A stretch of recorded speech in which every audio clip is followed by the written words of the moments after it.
ఓం నమో భగవతే వాద్యవాయ మహంకాళి అన్నపూర్ణ రుచులు చూస్తున్న బంధుమిత్రులందరికీ నమస్కారములు. నేను మీకు చూపించబోయే వంట చట్నీ పొడి. అంటే చట్నీ పొడి మహంకాళి అన్నపూర్ణ మా ఇంట్లో ఈ చట్నీ పొడి పెళ్ళిళ్ళప్పుడు చేస్తామన్నమాట. అయితే కిలోలు అంటే 2-3 కిలోలు చేస్తాము. నేను కొంచెం కొంచెం చూపెడుతున్నాను.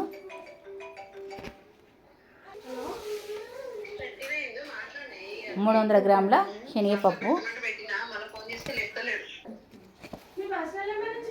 300 గ్రాముల పెసరపప్పు, 300 గ్రాముల మినప్పప్పు, 60 గ్రాముల ఎండుమిర్చి, 120 గ్రాముల చింతపండు, 25 గ్రాముల ధనియాలు, 120 గ్రాముల ఉప్పు, 120 గ్రాముల చక్కెర, 100 గ్రాముల నూనె ఆయిల్, 50 గ్రాములు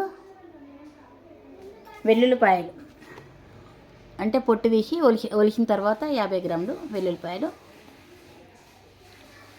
నువ్వులు, వేయించిన నువ్వులు 25 గ్రాములు, జీలకర్ర అంటే ఇంకా ఇది వేయించలే, మామూలు జీలకర్ర 1 టీ స్పూన్. చట్నీ పొడికి కావాల్సిన వస్తువులు: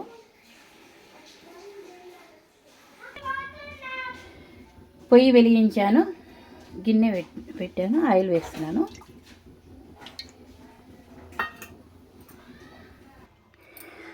ఈ 3 పప్పులు దూరగా వేయించి పెట్టాను. నువ్వులు కూడా వేయించి పెట్టాను, ముందే వేయించి పెట్టాను 4. మీకు ఒక చిన్న చిట్కా, అంటే ఫ్రై ప్యాన్ ఉంటుంది కదా, ఫ్రై ప్యాన్లో ఇట్లా అంటే ప్లాస్టిక్ రకరకాలు దొరుకుతాయి స్పూన్స్. దీంతో అంటే ఫ్రై ప్యాన్ మంట పెద్ద పెట్టి వేడెక్కిన తర్వాత పప్పులు దీంట్లో వేయిస్తే తొందరగా వేగుతాయి. అంటే మనం కడాయిలో కూడా వేయించవచ్చు, కానీ కడాయిలో అయితే చిన్న మంట పెట్టి సిమ్లో పెట్టుకొని వేయించుకోవాలి దూరగా వేగాలంటే. అంటే పచ్చివాసన ఉండకుండా వేగాలంటే మీకు చెప్తున్నాను చిట్కా. ఇప్పుడు ఈ ఫ్రై ప్యాన్లో అంటే ఇప్పుడు అందరి దగ్గర ఉంటాయి, ఈ ఫ్రై ప్యాన్తో వేయిస్తే మంచిగా దూరగా వేగుతాయి, త్వరగా వేగుతాయి. మంట పెద్దగా పెట్టినా కూడా త్వరగా వేగుతాయి. ఇది ఒక చిన్న చిట్కా మీకు. కడాయిలో కూడా వేయించవచ్చు, కానీ కొంచెం ఏమంట సిమ్ పెట్టి నిదానంగా వేయించాలి.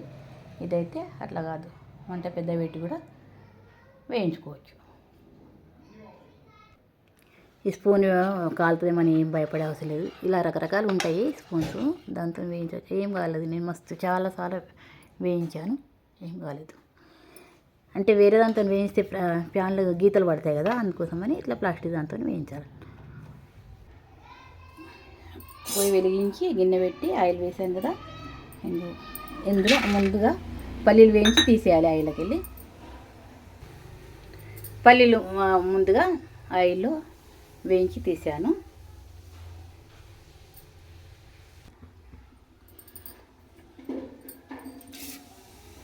జీలకర్ర వేయాలి,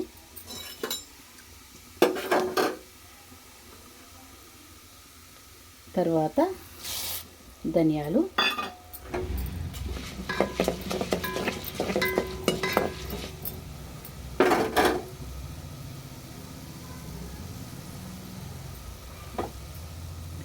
ఇలా చూడండి. ఎండుమిర్చి 2 ముక్కలుగా చేశాను. అంటే మనం గ్రైండర్ చేస్తే కూడా ఈజీగా ఉంటుంది, అంటే ఆయిల్లో డీప్ ఫ్రై చేసినా కూడా ఈజీగా వేస్తాను. నేను 2 ముక్కలు చేశాను.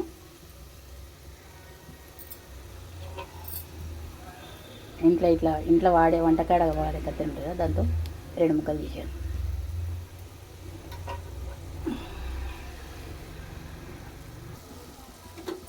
ఇప్పుడు ఎండుమిర్చి అది నూనెలో వేయించాలి.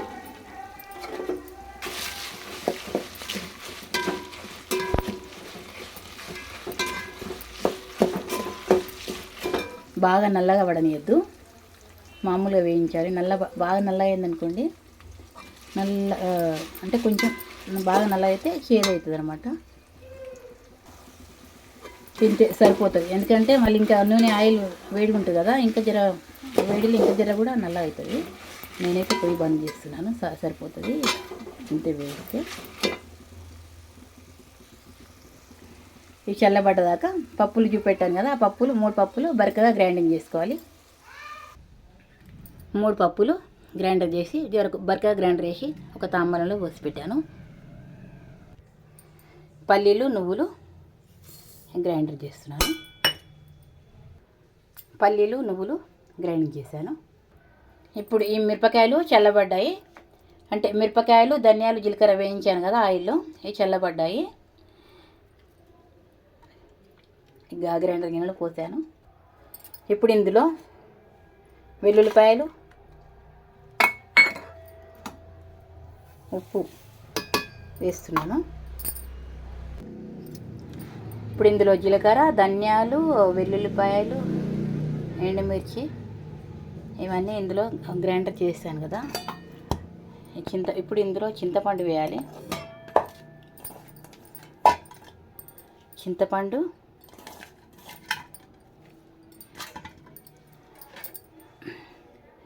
ఈ నువ్వులు పల్లీల పొడి కూడా ఇందులో వేయాలి.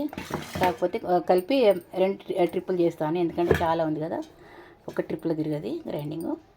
ఇప్పుడు మొత్తం కలిసి ఒక గిన్నెలో కలిపాను. ఇప్పుడు అది మళ్ళీ గ్రైండింగ్ చేసిస్తాను. చక్కెర వేయలే కదా, చక్కెర కూడా వేస్తున్నాను.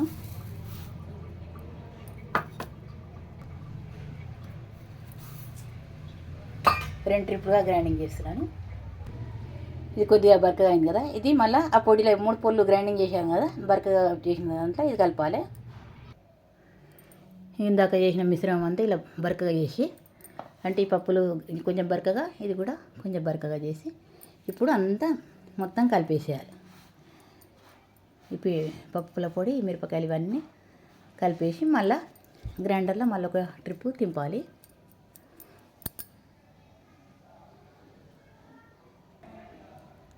ఇదంతా ఇది కలిపాం కదా, ఇప్పుడు మళ్ళీ ఒకసారి గ్రైండింగ్ చేస్తే మొత్తం కలుస్తున్నట్టు. అయితే మా అంకల్ అన్నప్పుడు నేను మా ఇంట్లో అంటే పెళ్ళిళ్ళకు కంపల్సరీ చట్నీ పొడి చేస్తారు. ఇప్పుడంటే నేను అన్ని 300 గ్రాములు చూపెట్టాను కదా, మామూలుగా ఉట్టి చేస్తున్నాను నేను. అయితే పెళ్ళిళ్ళకు ఏం చేస్తామంటే అన్నీ కిలో పోస్తాము, పోసి చేస్తాము. వచ్చిన అంటే చుట్టాలకు బంధువులకు వెళ్ళేటప్పుడు అంటే మెంతి పొడి కూడా వీడియో చేశాను. అది మెంతి పొడి, చట్నీ పొడి 2 పొళ్ళు కంపల్సరీ వేస్తారు. అయితే అంటే ఇప్పుడు ఎక్కువ ఇస్తలేరు, అంటే బంధువులకి అప్పుడు కంపల్సరీ ఇస్తుంటే మా పిల్లల పెళ్ళికి అయితే ఇచ్చాను. అంటే ఇప్పుడు ఓపికలు లేవు తీసుకుపోయేటోళ్ళకు ఇచ్చేటోళ్ళకు, ఇప్పుడు అంత ఇస్తలేరు అనుకోండి. కాకపోతే చేసుడు మాత్రం కంపల్సరీ పెళ్ళింట్లో ఇది చేస్తున్నారు. అయితే 2-3 కిలోలు చేస్తుంటే మేము. ఇదంటే 300 అన్నీ 300 గ్రాములు కదా, కిలో చేస్తుండేవాళ్ళం. అప్పుడు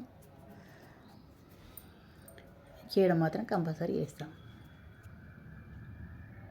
ఇంకొకటి అంటే ఎండుమిరపకాయలు వేసే ఓపిక లేకపోతే కారం పొడి కూడా వేసుకోవచ్చు.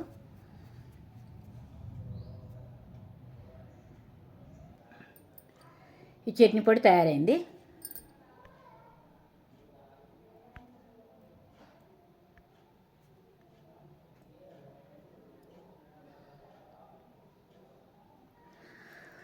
అయితే నేను అంటే 300 గ్రాములు అంటే 900 గ్రాములు అవుతాయి కాబట్టి, గ్రైండర్లో చాలా అవుతుంది కాబట్టి 2 ట్రిప్పులు చూపెట్టాను. అయితే మనం 50 గ్రాములు వేసుకుంటే అంటే మూడు పప్పులు కలిపి ఒక ట్రిప్లో వేయచ్చు. తర్వాత మిరపకాయలు, చింతపండు అవన్నీ ఒక దగ్గర వేసి అవి కూడా ఒక ట్రిప్లో వేయచ్చు. నేను పొడి చాలా చూపెడుతున్నాను కాబట్టి ఒక ట్రిప్లో నేను అంటే 2 ట్రిప్పులలో చూపెట్టాను గ్రైండింగ్ చేసేది. లేకుంటే ఒక ట్రిప్పుల్ని అంటే పప్పులు ఒక ట్రిప్లో, ఇవన్నీ చింతపండు, కారం పొడి, చక్కెర అన్నీ ఒక ట్రిప్లో అయిపోతాయి. ఇంకోటి ఇది మనం పేలాలు అంటారు కదా, పేలాలు అటుకులు ఉంటాయి కదా, అందులో కొద్దిగా నూనె కలిపి ఈ పొడి వేసి కలిపితే ఎంత సూపర్గా ఉంటాయో. సాయంత్రం ఇట్లా స్నాక్స్ లాగా చాలా టేస్ట్గా ఉంటుంది. అంటే ఈ పొడి పుల్లగా, తీయగా, కారంగా చాలా బాగుంటుంది, చాలా టేస్ట్గా ఉంటుంది. అన్నంలోకి అయితే ఎంత బాగుంటుంది అంటే వేడి అన్నంలో కొంచెం నెయ్యి వేసుకొని, నూనె అయినా సరే నెయ్యి అయినా వేసుకొని తింటే చాలా బాగుంటుంది, నిజంగా చాలా బాగుంటుంది. నేను వీలుంటే నేను ఇంకా 50 గ్రాముల లెక్క కూడా పెడతారు. ఇది 300 గ్రాములు కదా నేను చూపెట్టింది, 50 గ్రాములు అయితే మీకు ఎవరికైనా చేసుకోవాలనిపిస్తే ఈజీగా చేసుకోవచ్చు అని పెడతాను. అది కూడా వీలుంటే పెడతాను. నేను ఈ చట్నీ పొడి చేయడము చూపెట్టడము నచ్చినట్లు అనిపిస్తే సబ్స్క్రైబ్ చేయండి, లైక్ చేయండి, షేర్ చేయండి, బెల్ ఐకాన్ కొట్టండి, కామెంట్ బాక్స్లో కామెంట్ పెట్టండి. మీరు కూడా ట్రై చేసి చూడండి.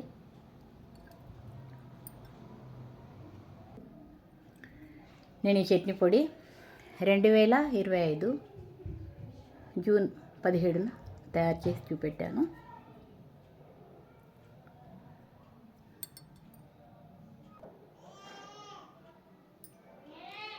అయితే మెంతిపిండి చెప్పాను కదా, మెంతిపిండి ఏమో చాలా సన్నగా ఉండాలి. మనం గిన్నెలో పిండి పట్టిస్తాం చూడు, అట్లా పిండి మెత్తగా ఉండాలి. ఇదేమో కొంచెం రవ్వ, మనం తెల్ల రవ్వ అంటే సన్న రవ్వ అంటారు కదా, కొంచెం రవ్వలా ఉండాలి అన్నట్టు. ఇది అంటే ఇది చట్నీ పొడి. మెంతి పొడి ఏమో చాలా సన్నగా ఉండాలి. ఇది ఒక చిన్న చిట్కా అనుకోండి మీకు. నానమ్మ, ఓ నానమ్మ, ఇదేంటి నానమ్మ చట్నీ పొడి ధన్విక, చాలా బాగుంటుంది ధన్విక, నీకు కూడా అన్నం వేసి తినిపిస్తాను. అవునా నానమ్మ, సరే నానమ్మ, నేను కూడా తిని చూస్తాను.